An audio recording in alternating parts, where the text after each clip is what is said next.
আসসালামু আলাইকুম এভরিওয়ান। কি ভাবছেন অনেক কঠিন রেসিপি বানানো হয়েছে? মোটেও না, একদম সহজ রেসিপি বানিয়েছি। আসুন দেখিয়ে দিই। প্রথমে আমি 4টা রুটি নিয়েছি, এগুলো সকালে শিখেছিলাম। এইভাবে করে নাচোস স্টাইলে 3 কোনা করে কেটে নিব, দেখেন।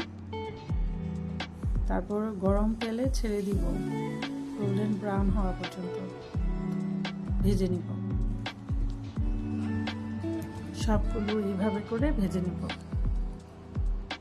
দেখেন কতটা মচমচে হয়েছে। আমি চিকেন তৈরি করব এখন। চিকেনে সয়া সস দিলাম, টমেটো সস, বারবিকিউ সস, আদা রসুন পেস্ট, লবণ, কর্নফ্লাওয়ার, লাল মরিচের গুঁড়ো দিয়ে ভালো করে মেখে নিব। তারপর তেলে ছেড়ে দিব ভালোভাবে ভেজে নেওয়ার জন্য। আমি সস তৈরি করব। টমেটো সস দিলাম, মেয়োনিজ দিলাম, চিলি ফ্লেক্স দিচ্ছি। নাচোসগুলো এভাবে সাজিয়ে নিতে হবে। চিকেন দিয়ে দিব উপরে, সসটা দিয়ে দিব যেটা আমি বানিয়েছি। এভাবে করে তৈরি করতে হবে।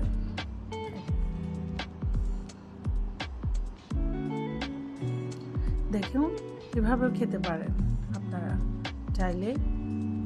চিজ দিয়ে আরও মজা করতে